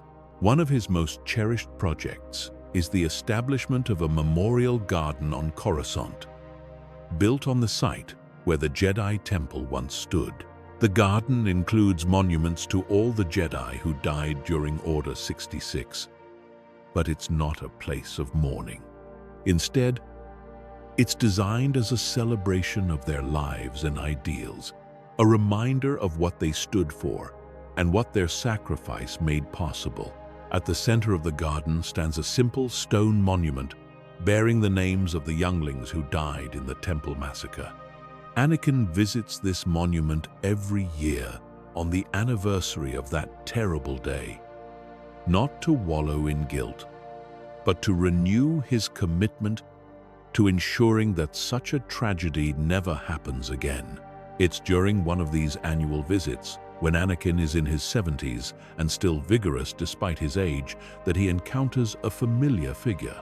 Mace Windu, now ancient but still sharp, joins him at the memorial stone.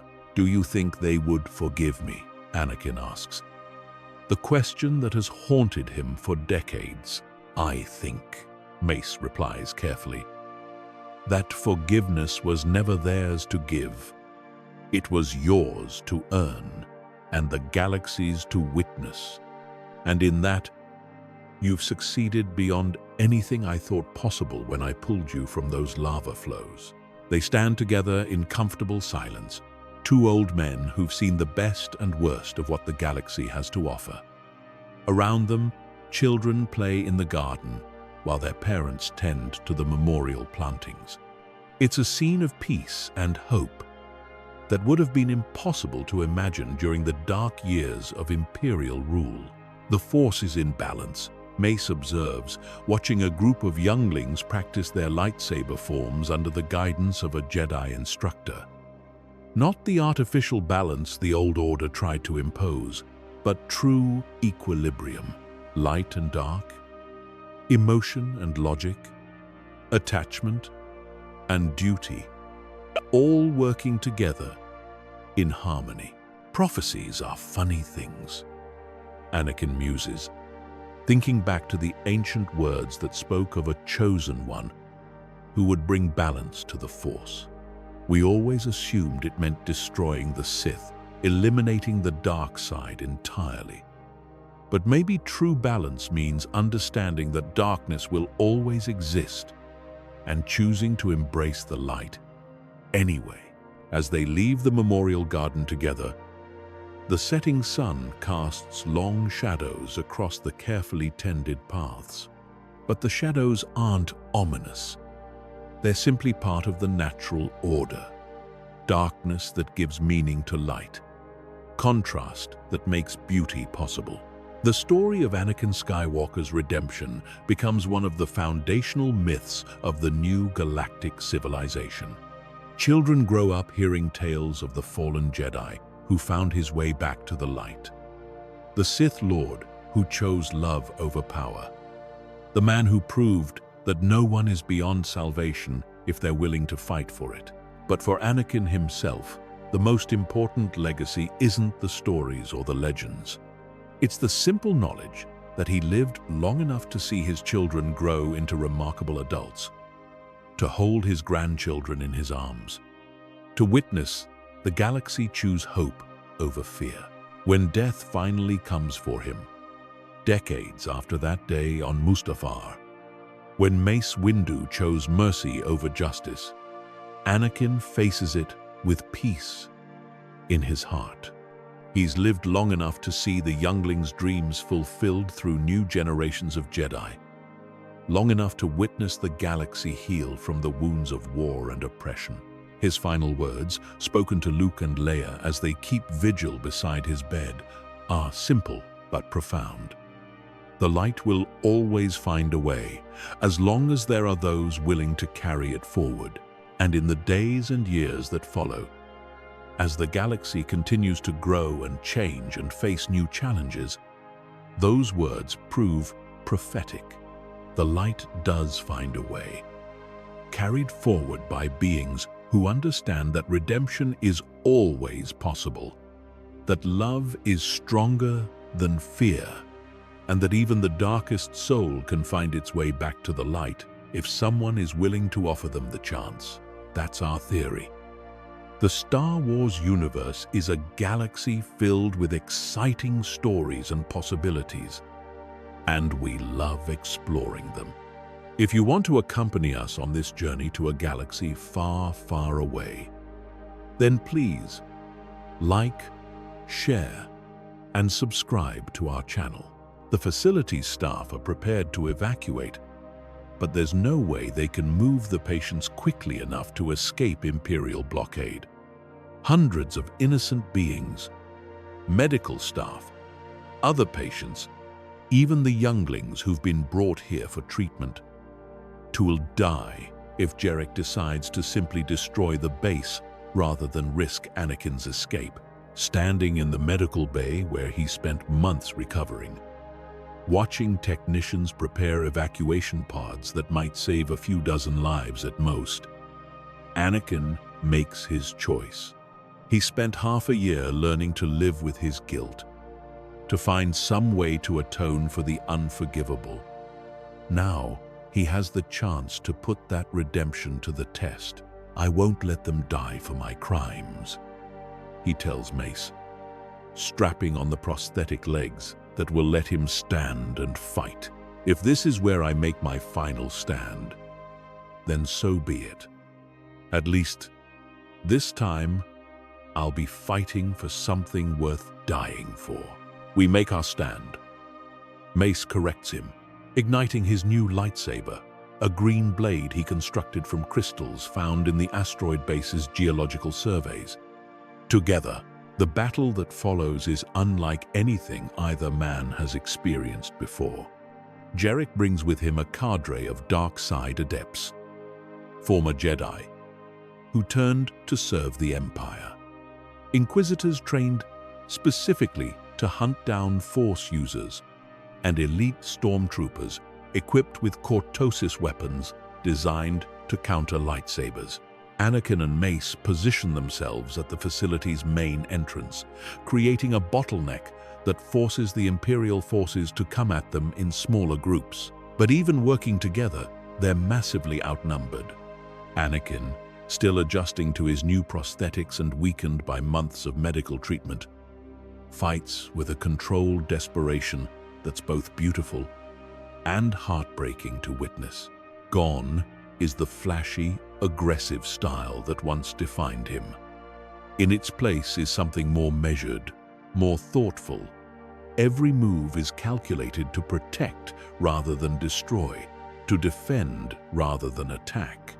When Imperial soldiers fall to his blade, there's no satisfaction in his eyes, only sadness for lives lost to another man's ambition. Mace fights beside him with renewed purpose, his Varpard technique perfectly suited to channeling the dark side energy that permeates the battle. But instead of letting it consume him, he uses it as fuel for his protective instincts, drawing strength from his determination to keep Anakin and the innocents behind them safe. The turning point comes when Jarek himself enters the fray. The new Sith Lord is younger than Anakin, his face unmarked by the scars of hard experience.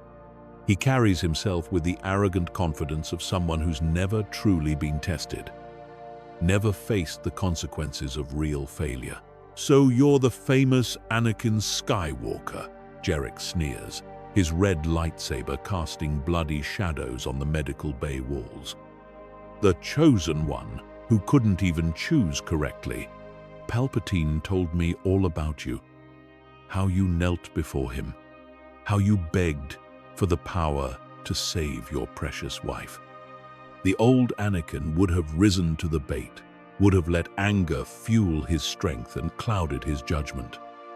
But the man who stands before Jarek now is fundamentally changed. He doesn't deny the accusations or try to justify his actions.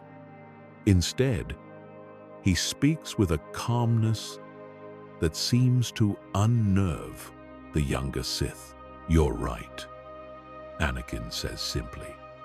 "I did all of those things.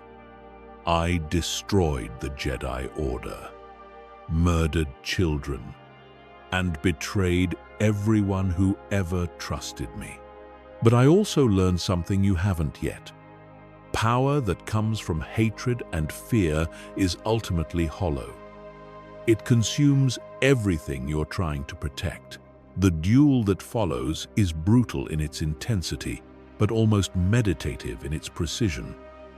Jarek fights with the wild aggression of youth, pouring all his anger and ambition into overwhelming offensive attacks.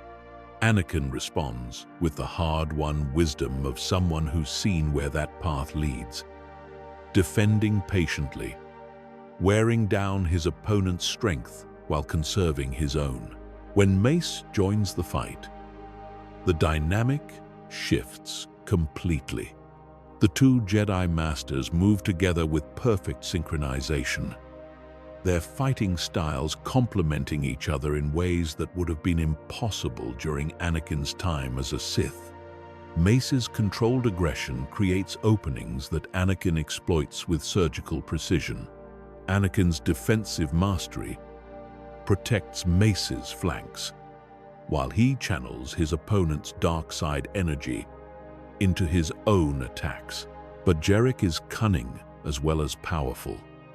When he realizes he can't defeat both Jedi in direct combat, he changes tactics.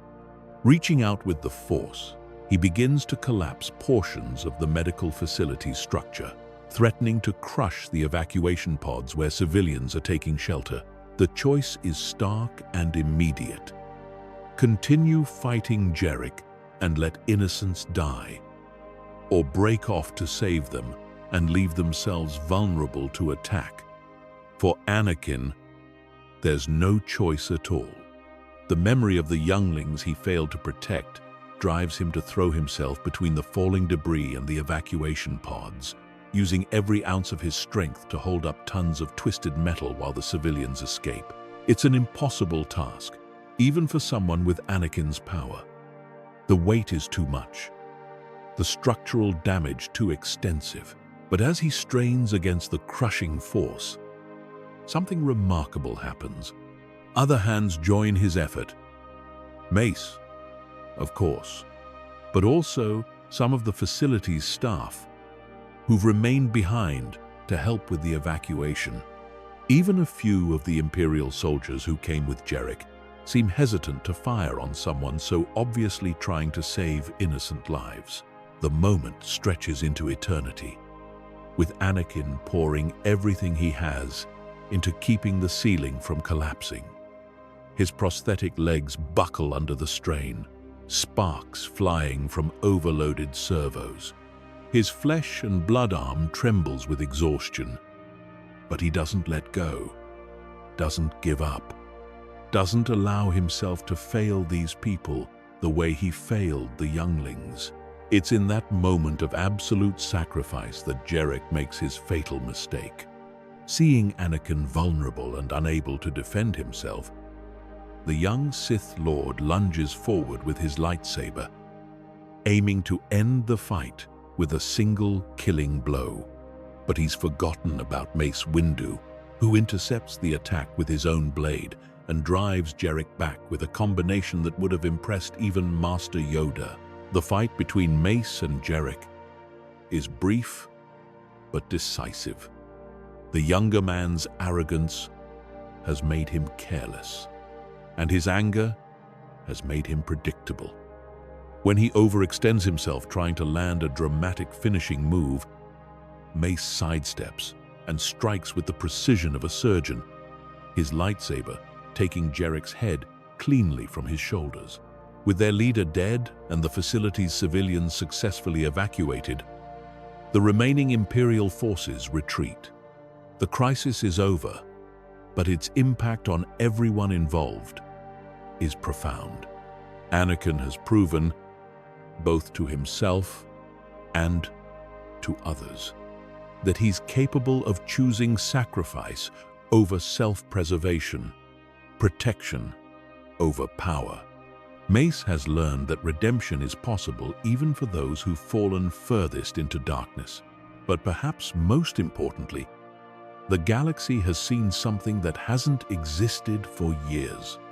Jedi working together to protect the innocent, fighting not for political power or abstract ideals, but for the simple principle that all life has value. In the aftermath of the battle, as medical droids work to repair Anakin's damaged prosthetics and treat his exhaustion, decisions must be made about the future. The Empire knows where they are now, and it's only a matter of time before more forces arrive. They need a new hiding place, a new plan, a new way forward. It's Padme who suggests the solution. "We can't keep running forever," she says during a strategy session that includes Mace, Anakin, Bail Organa, and the other surviving allies. "And we can't keep hiding. The galaxy needs to see that there's still hope, that the Jedi haven't been completely destroyed. People need to know that redemption is possible, that good can triumph over evil." Her words spark a new vision for their future. Instead of simply surviving, they decide to actively resist the Empire's rule. Not through military confrontation, they lack the numbers and resources for that, but through something more powerful: demonstration. They'll show the galaxy what the Jedi were supposed to be, what they could become again. They establish a network of safe houses and training facilities on remote worlds, places where Force-sensitive children can learn to use their abilities without fear. Anakin becomes one of the primary instructors, teaching younglings not just lightsaber techniques and Force powers, but the deeper lessons about choice and consequence that he learned through his own fall and redemption. Luke and Leia grow up in this new environment, aware of their father's history, but not defined by it. They see him work tirelessly to train other children, to protect those who can't protect themselves, to build something beautiful from the ashes of what was destroyed. They learn that people can change, that mistakes don't have to be permanent, that love really can conquer hate if you're willing to fight for it. Mace, meanwhile, becomes something he never expected to be: a teacher of teachers. He works with other surviving Jedi to develop new training methods, new ways of understanding the Force that account for both its light and dark aspects. The rigid dogma that once defined the Order gives way to something more flexible, more compassionate, more aware of the complex realities of living in an imperfect galaxy. Years pass. Luke becomes a skilled pilot and mechanic, following in his father's footsteps, but with a wisdom born of knowing how those talents can be misused. Leia develops into a brilliant diplomat and strategist, using her natural charisma and intelligence to build alliances between worlds that oppose Imperial rule. The Empire, meanwhile, begins to show cracks. Without Vader's iron fist to enforce Palpatine's will, local governors and military commanders start to pursue their own agendas. Corruption spreads through the ranks as officers realize the Emperor is not omnipotent, not infallible. Rebellions break out on dozens of worlds, inspired partly by stories of the Jedi who returned from darkness to fight for the light. When Palpatine finally dies, not in dramatic battle, but from the slow poison of his own hatred and the dark side's consumption of his body, the Empire fragments almost immediately. There's no clear successor, no unifying vision to hold the various factions together. The galaxy erupts into civil war as different groups fight for control. It's during this chaotic period that Anakin makes perhaps the most important choice of his life. Offered the chance to claim power for himself, to use his skills and reputation to become a leader in the new galactic order, he refuses. Instead, he steps back, allowing others to take the spotlight while he continues his quiet work of training and protecting. "I've been a slave, a Jedi, and a Sith Lord," he tells Luke during one of their conversations. "I've seen what power does to people, how it corrupts even the best intentions." The galaxy doesn't need another strongman, another chosen one who thinks he knows what's best for everyone. It needs teachers, healers, protectors, people who serve something greater than themselves. The new Jedi Order that emerges from this period is fundamentally different from the one that came before. It's smaller, more decentralized, less involved in politics, but more connected to the daily lives of ordinary people. Jedi work as teachers, healers, mediators, and protectors. But they also have families, personal relationships, lives outside their service to the Force. Anakin and Padme's marriage becomes a model for this new approach. Their love, tested by the worst imaginable circumstances, proves stronger than fear or anger or hatred. They show that attachment doesn't have to lead to possession, that caring deeply about someone can make you stronger rather than weaker if you approach it with wisdom and selflessness. Luke and Leia, now young adults, choose different paths that reflect their parents' influence. Luke becomes a Jedi Knight, but one who works closely with ordinary people, helping them solve problems that don't require lightsabers or force powers. Leia chooses politics, working to establish a new form of government that's more democratic and decentralized than either the Republic or the Empire. Mace, now in his 70s, serves as an elder advisor to the new order. His relationship with Anakin has evolved into something approaching friendship, built on mutual respect and shared understanding of how close they both came to losing everything that mattered. "Do you ever regret it?" Anakin asks him one evening as they watch the sunset from the porch of the small house where Anakin and Padme have chosen to spend their retirement. "Saving me, I mean? All the complications it brought, all the risks you took." Mace considers the question seriously, as he always does. Around them, the sounds of children playing echo from the nearby training grounds, where the next generation of Jedi are learning to use their gifts responsibly. In the distance, Luke can be seen working in his workshop, building something that might help the local farmers improve their irrigation systems. Leia's voice carries from the communication center where she's negotiating yet another trade agreement between former Imperial worlds. "No," Mace finally answers. "I don't regret it. You've proven that redemption is possible, that people can change, that love really can conquer hate. That's a lesson the galaxy needed to learn. More importantly, it's a lesson I needed to learn."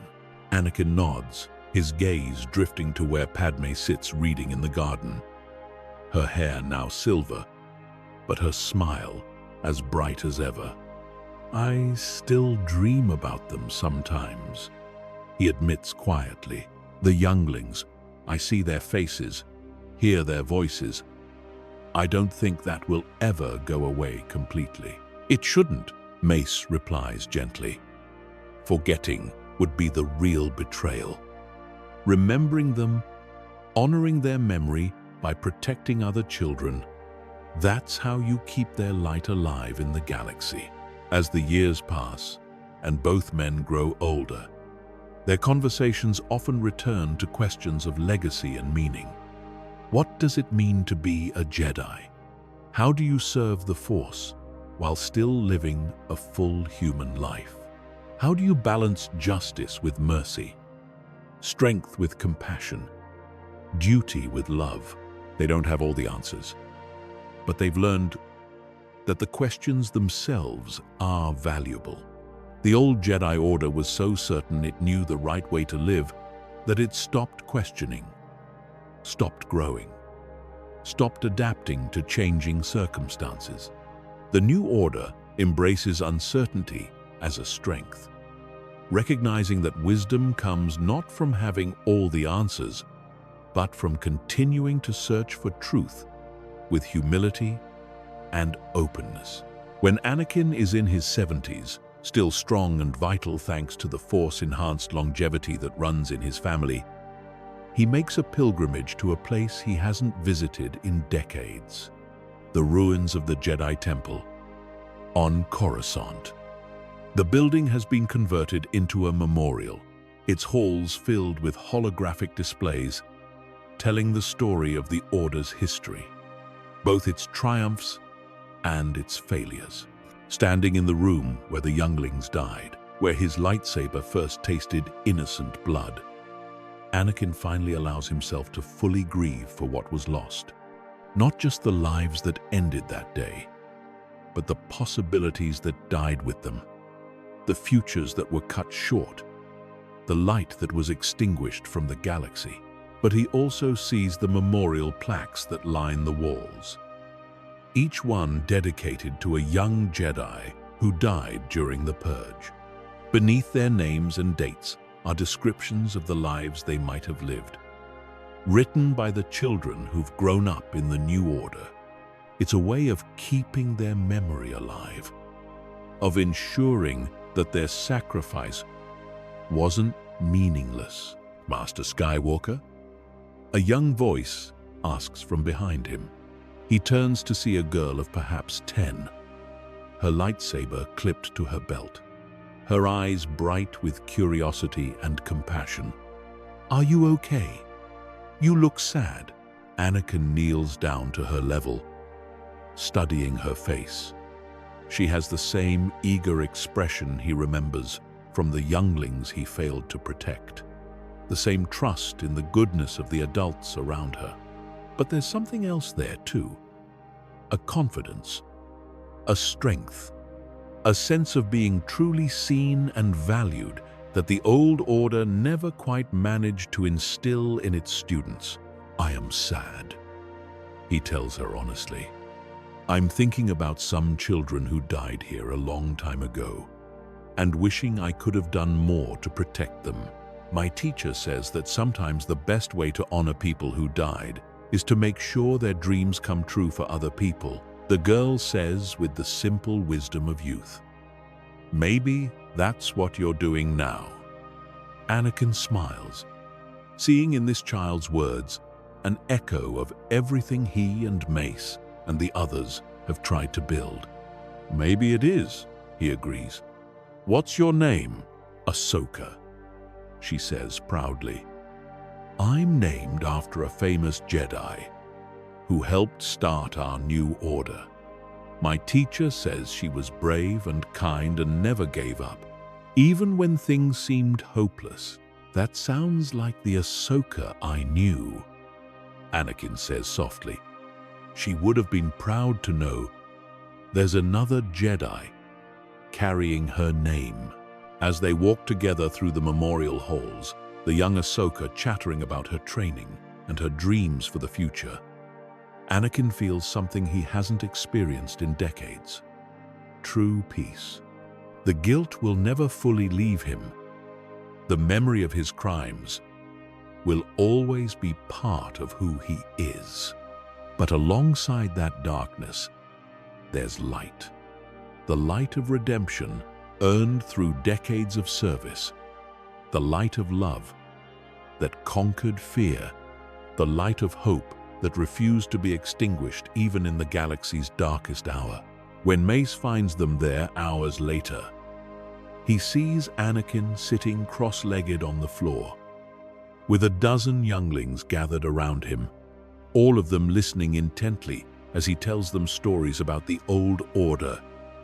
Not sanitized fairy tales, but honest accounts of both its greatness and its flaws. And that's why we have to be better, Anakin is saying to his rapt audience. Every choice we make, every time we decide between fear and love, between hatred and forgiveness, between power and service, those choices matter. They shape not just our own destinies, but the destiny of the entire galaxy. One of the younglings raises her hand. But Master Skywalker, what if we make bad choices? What if we mess up really badly? Anakin is quiet for a moment, his eyes meeting Mace's across the room. Then you face the consequences, he says finally. You accept responsibility for what you've done. You work every day to do better, to be better. And you remember that no matter how far you fall, no matter how dark things get, there's always a chance for redemption if you're willing to fight for it. As the group breaks up and the younglings head back to their dormitories, Mace approaches his old friend. Still teaching? I see. Always. Anakin replies. It's the least I can do. Besides, they keep me honest. Hard to lie to yourself when you've got a dozen 10-year-olds asking pointed questions about your life choices. They stand together in comfortable silence, watching the last of the children disappear down the corridor. Around them, the memorial halls hum with quiet activity as beings from across the galaxy come to pay their respects to the fallen Jedi. Do you think we succeeded? Mace asks eventually. Not just in surviving, but in actually building something better. Anakin considers the question, his gaze drifting to a holographic display showing the current state of the galaxy. Dozens of worlds that were once under Imperial control are now free. The new Jedi Order has grown to include hundreds of knights and masters from dozens of species and cultures. Crime and corruption still exist, but they're no longer institutionalized. People have hope again. I think, Anakin says slowly, that we proved something important.